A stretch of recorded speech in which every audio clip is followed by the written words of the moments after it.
Hello friend, GK apex में आपका स्वागत है। आज का यह टॉपिक वर्ल्ड बैंक से संबंधित है। पिछले वीडियो में हम लोग अंतर्राष्ट्रीय मुद्रा कोष के बारे में पढ़ चुके हैं। इस वीडियो को देखने से पहले कृपया अंतर्राष्ट्रीय मुद्रा कोष को जरूर देख लें, क्योंकि वर्ल्ड बैंक एवं अंतर्राष्ट्रीय मुद्रा कोष एक साथ ब्रेटन वुड्स सम्मेलन में अस्तित्व में आए थे। इसके अलावा वर्ल्ड बैंक की संरचना एवं प्रशासन की बात की जाए तो आप पाएंगे कि दोनों एक समान है। इसलिए इस वीडियो को देखने से पहले अंतर्राष्ट्रीय मुद्रा कोष वाली वीडियो देखना जरूरी है। चलिए शुरू करते हैं आज की टॉपिक। आइए समझने की कोशिश करते हैं कि विश्व बैंक क्या है। विश्व बैंक एक अंतर्राष्ट्रीय संगठन है जो आर्थिक उन्नति के लिए देशों को वित्तीय सहायता प्रदान करने और सलाह देने का कार्य कर रहा है। यह मध्यम और निम्न आय वाले देशों को विकास सहायता प्रदान करके गरीबी से लड़ने का प्रयास करता है। वर्ल्ड बैंक का एक ही उद्देश्य है, पूरे विश्व को गरीबी मुक्त बनाना। इसके लिए वैसे देश को यह आर्थिक सहायता प्रदान करता है जो मध्यम और निम्न आय वाले देश हैं। दूसरे शब्दों में कह सकते हैं कि यह विकासशील देश एवं गरीब देशों को आर्थिक सहायता प्रदान करता है। यहाँ पे हम लोग इसको दो भागों में रखकर समझेंगे। पहला भाग है जब इसकी स्थापना हुई थी, दूसरा भाग है आज की वर्तमान स्थिति। वर्तमान समय में विश्व बैंक मध्यम और निम्न आय वाले देशों को आर्थिक सहायता प्रदान करता है, परंतु जब इसकी स्थापना हुई थी उस समय इसका मुख्य उद्देश्य द्वितीय विश्व युद्ध और वैश्विक आर्थिक मंदी से बर्बाद हो चुकी देशों के अर्थव्यवस्था को पुनर्निर्माण और विकास के कार्यों में आर्थिक सहायता करना था। यहाँ पर विश्व बैंक एवं विश्व बैंक समूह अलग अलग है। विश्व बैंक में केवल दो संस्था है। विश्व बैंक IBRD एवं IDA से मिलकर बना है, जबकि विश्व बैंक समूह में 5 संस्था है। IBRD और IDA के अलावा विश्व बैंक समूह में 3 और संस्था है। इसलिए विश्व बैंक को विश्व बैंक समूह का हिस्सा माना जाता है। यहाँ एक महत्वपूर्ण प्रश्न ध्यान रखिए, जिस समय विश्व बैंक की स्थापना हुआ था उस समय इसे IBRD के नाम से जानते थे। IBRD को ही बाद में विश्व बैंक कहा जाने लगा, परंतु वर्तमान समय में IBRD एवं IDA को मिलाकर विश्व बैंक कहलाता है। विश्व बैंक सदस्य देशों को हमेशा दीर्घकालीन ऋण उपलब्ध कराता है। मान लीजिए कोई देश युद्ध में बर्बाद हो चुका है, ऐसे में वर्ल्ड बैंक उस देश के पुनर्निर्माण करने का कार्य करती है। उस देश के पुनर्निर्माण के लिए स्वाभाविक है कि लॉन्ग टर्म के रूप में लोन देना पड़ेगा, क्योंकि ऑलरेडी उस देश की इकोनॉमी युद्ध की वजह से बर्बाद हो चुका है। ऐसे में वर्ल्ड बैंक उसे लॉन्ग टर्म के लिए ऋण देता है। यह लॉन्ग टर्म 20 से 25 सालों का होता है। दूसरा कि यह लोन उसे बहुत सस्ते दरों पर दिया जाता है। लोन का जो ब्याज दर होता है वो 2% से भी कम होता है। वर्ल्ड बैंक 2030 तक 2 लक्ष्य को निर्धारित किया है। वर्तमान समय में पूरे विश्व में 6% लोग ऐसे हैं जिनकी आय प्रतिदिन $1.90 से भी कम है। ऐसे में विश्व बैंक का लक्ष्य है कि इनकी संख्या घटाकर 2030 तक 3% करना है। विश्व बैंक का दूसरा लक्ष्य यह है कि पूरे विश्व के 40% ऐसे लोग जिनकी आय सबसे कम है, उनकी आय में 2030 तक वृद्धि करने का लक्ष्य रखा है। उम्मीद करता हूँ आपको वर्ल्ड बैंक के बारे में समझ में आ गया होगा। ये विश्व बैंक से संबंधित कुछ महत्वपूर्ण बिंदु है जहाँ से ऑब्जेक्टिव प्रश्न बनते रहते हैं। सबसे पहले आपको ध्यान रखना है कि वर्ल्ड बैंक में 2 संस्था है, एक है IBRD और दूसरा है IDA। ये दोनों को मिलाकर ही वर्ल्ड बैंक कहलाता है। यदि वर्ल्ड बैंक का पूर्व नाम पूछे तो आपको IBRD याद रखना है, क्योंकि प्रारंभ में IBRD के नाम से ही वर्ल्ड बैंक की स्थापना हुआ था। वर्ल्ड बैंक की स्थापना जुलाई 1944 में हुआ था। कई बुक्स में इसकी स्थापना डेट 1945 भी दिया रहता है, परंतु अब ध्यान में रखिए इसकी स्थापना 1944 में किया गया था। विश्व बैंक कार्य करना प्रारंभ जून 1946 में किया। विश्व बैंक एवं अंतर्राष्ट्रीय मुद्रा कोष अमेरिका के न्यू हैम्पशायर में ब्रेटन वुड्स सम्मेलन के दौरान अस्तित्व में आया था। इसलिए विश्व बैंक एवं अंतर्राष्ट्रीय मुद्रा कोष को ब्रेटन वुड्स ट्विंस कहते हैं। यहाँ से कई बार एग्जाम में प्रश्न आ चुके हैं, इसे ध्यान में रखिए। विश्व बैंक एवं अंतर्राष्ट्रीय मुद्रा कोष का मुख्यालय वाशिंगटन DC में है। यहाँ DC का अर्थ होता है डिस्ट्रिक्ट ऑफ कोलंबिया। वर्तमान में विश्व बैंक एवं अंतर्राष्ट्रीय मुद्रा कोष के सदस्य देशों की संख्या 189 है। जितना सदस्य संख्या अंतर्राष्ट्रीय मुद्रा कोष की है उतना ही सदस्य संख्या वर्ल्ड बैंक की होती है, क्योंकि जैसे ही कोई देश अंतर्राष्ट्रीय मुद्रा कोष का सदस्य बनता है उसे ऑटोमेटिक वर्ल्ड बैंक की सदस्यता मिल जाती है। परंतु जैसे ही अंतर्राष्ट्रीय मुद्रा कोष से उसकी सदस्यता समाप्त हो जाती है, वैसे ही वर्ल्ड बैंक से सदस्यता भी उस देश की समाप्त हो जाती है। लेकिन एक कंडीशन में उस देश की सदस्यता को समाप्त नहीं किया जा सकता है। यदि सदस्य देशों में से 75% देश उस देश की फेवर में वोट करता है तो ऐसी स्थिति में उस देश की सदस्यता समाप्त नहीं की जा सकती है। वर्ल्ड बैंक के अंतिम सदस्य देश नॉर्वे है। नॉर्वे 12 अप्रैल 2016 को इसका सदस्य बना था। इसे ट्रिक के माध्यम से आप याद रख सकते हैं। 189 का अंतिम अंक 9 है। 9 से नॉर्वे याद रखिए। वर्तमान में विश्व बैंक के अध्यक्ष डेविड मालपास हैं। यह 13वें अध्यक्ष है। अभी तक विश्व बैंक के सभी अध्यक्ष अमेरिकन ही हुए हैं, क्योंकि वर्ल्ड बैंक में सबसे बड़ा शेयर धारक अमेरिका ही है। इसलिए वर्ल्ड बैंक के सभी अध्यक्ष अभी तक अमेरिकन ही हुए हैं। अगर वर्ल्ड बैंक की प्रथम अध्यक्ष की बात किया जाए तो इसके प्रथम अध्यक्ष यूजिन मेयर थे। वर्तमान समय में वर्ल्ड बैंक के CEO and MD Anshula Kant हैं। वर्ल्ड बैंक के मुख्य अर्थशास्त्री कार्मेन रिहांट हैं। इन्होंने 15 जून 2020 से कार्यभार संभाला है। अगर वर्ल्ड बैंक एवं आईएमएफ के फाउंडर की बात किया जाए तो इसके संस्थापक जॉन मेनार्ड कीन्स एवं हैरी डेक्स्टर व्हाइट को माना जाता है, क्योंकि इन दोनों की आइडिया की वजह से ब्रेटन वुड्स सम्मेलन हुआ था और उसी सम्मेलन में अंतर्राष्ट्रीय मुद्रा कोष एवं वर्ल्ड बैंक अस्तित्व में आया। इसलिए इनके संस्थापक जॉन मेनार्ड कीन्स एवं हैरी डेक्स्टर व्हाइट को माना जाता है। इन सभी महत्वपूर्ण बिंदु को याद रखिए, क्योंकि यहाँ से प्रश्न आते रहते हैं। आइए समझने की कोशिश करते हैं कि वर्ल्ड बैंक समूह क्या है। यहाँ पर हम लोग विश्व बैंक समूह और विश्व बैंक को समझेंगे। जहाँ विश्व बैंक समूह में 5 संस्थाएं हैं, वहीं विश्व बैंक में केवल 2 संस्था है। विश्व बैंक में केवल IBRD एवं IDA है। पहला है IBRD, यह विश्व बैंक समूह का सबसे पुराना संस्था है। इसकी स्थापना 1944 में किया गया था। दूसरा IDA है, इसकी स्थापना 1960 में किया गया था। तीसरा IFC है, इसकी स्थापना 1956 में किया गया था। चौथा ICSID है, इसकी स्थापना 1966 में किया गया था।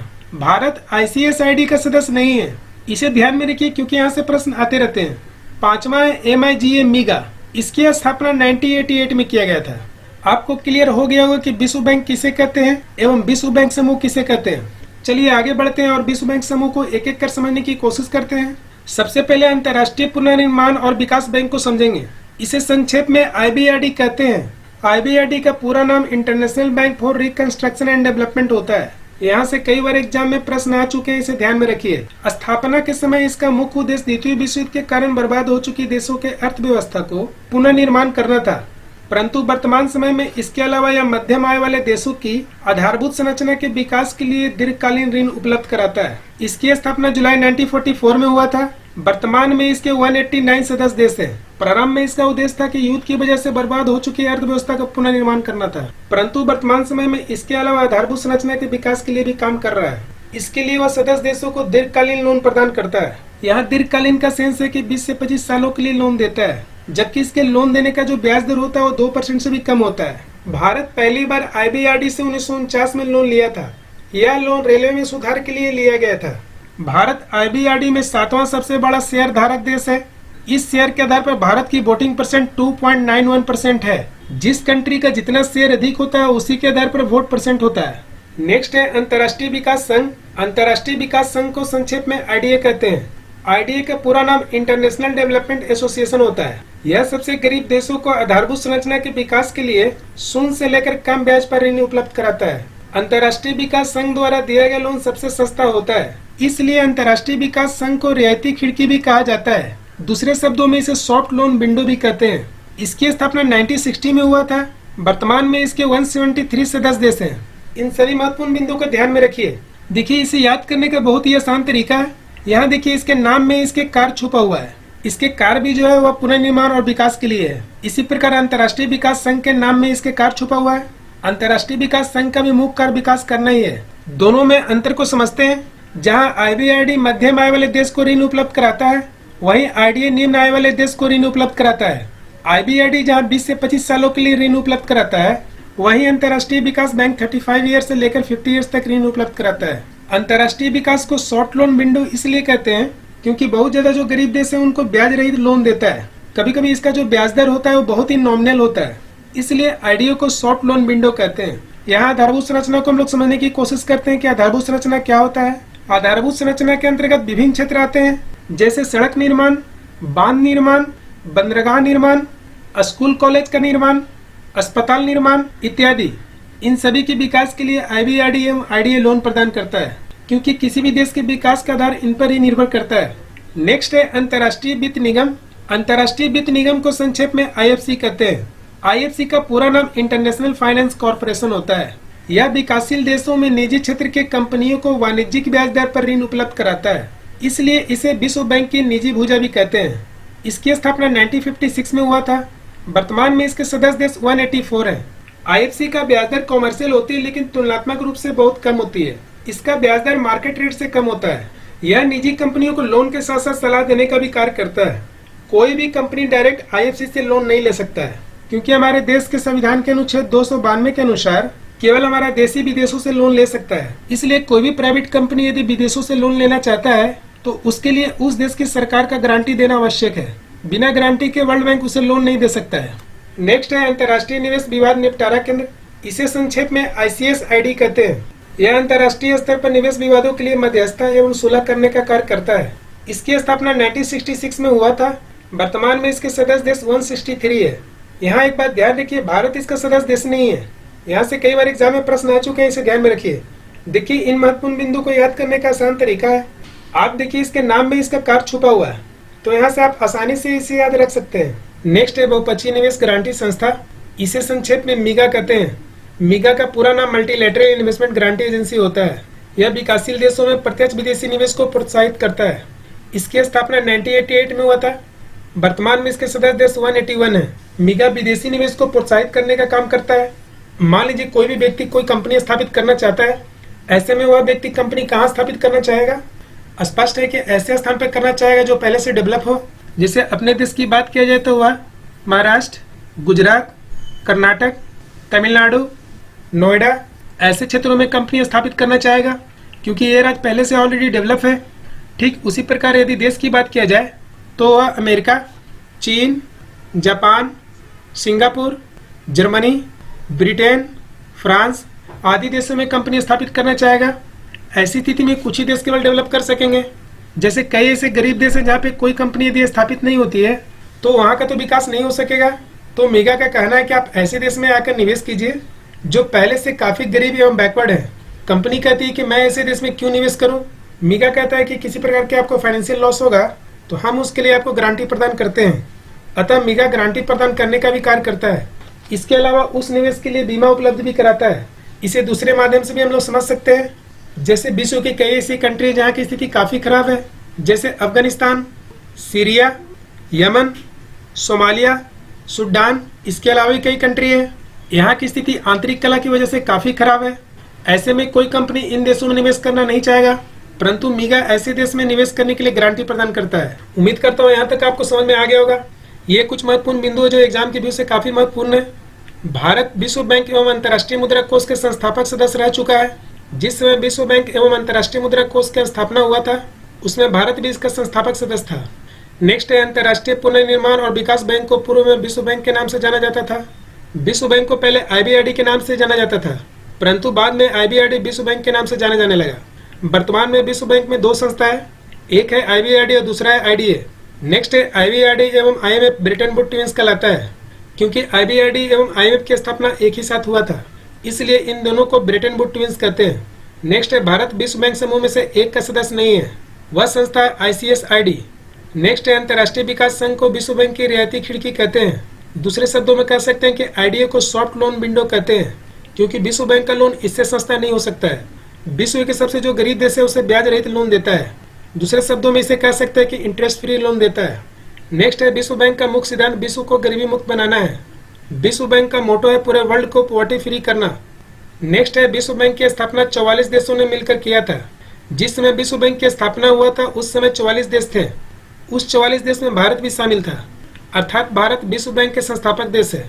नेक्स्ट है विश्व बैंक के सदस्य बनने के लिए पहले IMF का सदस्य बनना जरूरी है। कोई भी देश विश्व बैंक का सदस्य तभी बन सकता है जब वह देश IMF का सदस्य बन गया हो, क्योंकि IMF का सदस्य बनती है उसे विश्व बैंक की सदस्यता स्वतः मिल जाती है। विश्व बैंक एवं अंतर्राष्ट्रीय मुद्रा कोष में सबसे बड़ा अंशधारक अमेरिका है, अर्थात इन दोनों संस्थाओं में सबसे ज्यादा आर्थिक मदद अमेरिका करता है। अंशधारक के मामले में भारत का स्थान विश्व बैंक में 7वां है, जबकि अंतर्राष्ट्रीय मुद्रा कोष में 8वां स्थान है।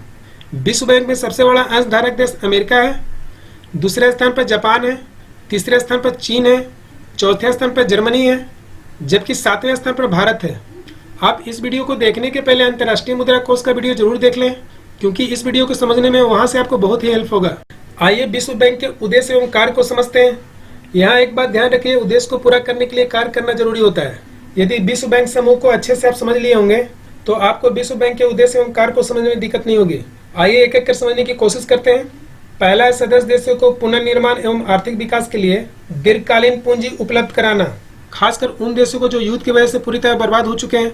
नेक्स्ट उद्देश्य है अंतर्राष्ट्रीय निवेश को प्रोत्साहित करना, खासकर उन देशों में निवेश करने के लिए प्रोत्साहित करता है जो आर्थिक दृष्टि से काफी बैकवर्ड है। इसके लिए गारंटी प्रदान करने का भी कार्य करता है, साथ ही इसके अलावा निवेश को लेकर रिस्क कवर भी करता है। हम लोग MIGA के तहत इसके बारे में अच्छे से पढ़ चुके हैं।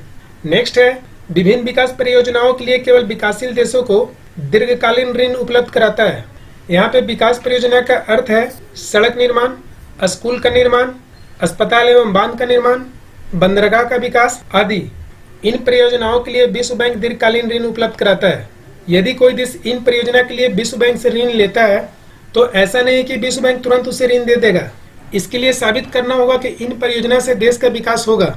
इस लोन को देने के पहले विश्व बैंक की एक कमेटी है जो जांच करती है। इसके अलावा भी कमेटी देखता है कि इस परियोजना से विश्व बैंक को कितना जल्दी ऋण वापस मिल सकेगा। इन सभी चीजों को जांच करने के बाद ही वर्ल्ड बैंक लोन देता है। नेक्स्ट, इसका उद्देश्य परियोजनाओं के लिए गारंटी प्रदान करना।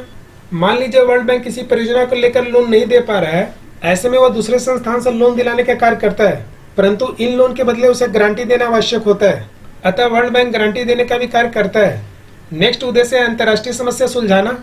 जब कोई विदेशी कंपनी और किसी देश की सरकार के बीच निवेश के लेकर कोई विवाद होता है तो विश्व बैंक इस विवाद को सुलझाने का कार्य करता है। उदाहरण स्वरूप, भारत और पाकिस्तान के बीच सिंधु जल समझौता 1960 में विश्व बैंक के माध्यम से ही सुलझाया गया था। उम्मीद है यहाँ तक आपको समझ में आ गया होगा। विश्व बैंक के उद्देश्य एवं कार्य विश्व बैंक समूह से जुड़ा हुआ है, इसलिए विश्व बैंक समूह को अच्छे से समझ लीजिए। विश्व बैंक की संरचना एवं प्रशासन की बात की जाए तो सबसे ऊपर बोर्ड ऑफ गवर्नेंस होते हैं। इस बोर्ड का निर्माण सभी देशों के गवर्नर के माध्यम से होता है। इस बोर्ड में सभी सदस्य देश के एक गवर्नर और एक वैकल्पिक गवर्नर होते हैं। गवर्नर के रूप में उस देश के वित्त मंत्री अथवा वित्त सचिव होते हैं, जबकि वैकल्पिक गवर्नर के रूप में उस देश के सेंट्रल बैंक के गवर्नर होते हैं। जैसे बोर्ड ऑफ गवर्नर्स में भारत की वित्त मंत्री निर्मला सीतारमण है, जबकि वैकल्पिक गवर्नर के रूप में आरबीआई के गवर्नर शक्तिकांत दास हैं। क्योंकि हमारे देश की सेंट्रल बैंक आरबीआई है, इनका कार्यकाल 5 साल का होता है, परंतु 5 साल बाद पुनः नियुक्ति किया जा सकता है। विश्व बैंक से संबंधित सभी डिसीजन बोर्ड ऑफ गवर्नर्स द्वारा लिए जाते हैं। ये सभी गवर्नर वर्ष में एक बार मिलते हैं। यहाँ वैकल्पिक गवर्नर का स्थान इसलिए रखा गया है क्योंकि यदि इमरजेंसी की स्थिति में गवर्नर उस मीटिंग में शामिल नहीं होते हैं तो ऐसे में वैकल्पिक गवर्नर उस मीटिंग में शामिल हो सकते हैं। इसके बाद कार्यकारी बोर्ड का स्थान आता है। बोर्ड ऑफ गवर्नर्स द्वारा कार्यकारी बोर्ड का निर्माण किया जाता है। इस कार्यकारी बोर्ड में 25 कार्यकारी निदेशक होते हैं। यह सभी कार्यकारी निदेशक पूरे 189 कंट्री का प्रतिनिधित्व करता है। किसी देश का एक कार्यकारी निदेशक होते हैं, जबकि कोई कार्यकारी निदेशक कई देश का नेतृत्व करता है। इन सभी कार्यकारी निदेशक का चुनाव एग्जीक्यूटिव बोर्ड द्वारा किया जाता है।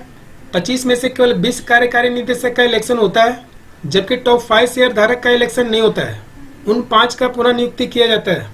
कार्यकारी निदेशक का भी कार्यकाल 5 साल का होता है। एग्जीक्यूटिव बोर्ड के बाद अध्यक्ष का स्थान आता है। इसका चुनाव एग्जीक्यूटिव बोर्ड द्वारा ही किया जाता है। वर्तमान में विश्व बैंक के अध्यक्ष डेविड मालपास है। यह विश्व बैंक के 13वें अध्यक्ष हैं। इनका कार्यकाल 5 साल का होता है, परंतु 5 साल बाद दोबारा नियुक्त किया जा सकता है। अभी तक विश्व बैंक के जितने भी अध्यक्ष हुए हैं वे सभी अमेरिकन हुए हैं, क्योंकि अमेरिका का विश्व बैंक में सबसे ज़्यादा शेयर है। विश्व बैंक का प्रतिदिन का कार्य अध्यक्ष द्वारा ही देखा जाता है। अध्यक्ष के बाद कर्मचारी का स्थान आता है। विश्व बैंक में 170 देशों के 10,000 से अधिक कर्मचारी हैं। विश्व बैंक के प्रतिदिन का कार्य इन कर्मचारी एवं कार्यकारी बोर्ड के द्वारा किया जाता है। यहाँ एक बात ध्यान रखिए, विश्व बैंक से संबंधित सभी डिसीजन बोर्ड ऑफ गवर्नर्स द्वारा लिया जाता है। एक आम सहमति से, दूसरा वोटिंग आधार पर। आइए इसे समझने की कोशिश करते हैं। जैसे वर्तमान में वर्ल्ड बैंक के 189 सदस्य देश हैं, तो ऐसा नहीं कि 189 वोट है। प्रत्येक देश के लिए अलग अलग वोटों की संख्या है। जिस देश के जितना शेयर होते हैं उसी के हिसाब से वोट का निर्धारण होता है। जिस देश का शेयर अधिक होता है उस देश का वोट भी अधिक होता है। जिस देश का शेयर कम होता है उस देश का वोट कम होता है। जैसे मान लीजिए कोई देश सदस्य बनता है तो उस देश को सदस्यता के लिए कुछ शेयर परचेज करना पड़ता है। जैसे ही वो मिनिमम शेयर परचेज करता है तो उसे 250 वोट मिल जाते हैं। यह सभी देशों के लिए समान होता है। मिनिमम शेयर के बाद 1 लाख शेयर अधिक खरीदते हैं तो आपको एक अतिरिक्त वोट मिलता है।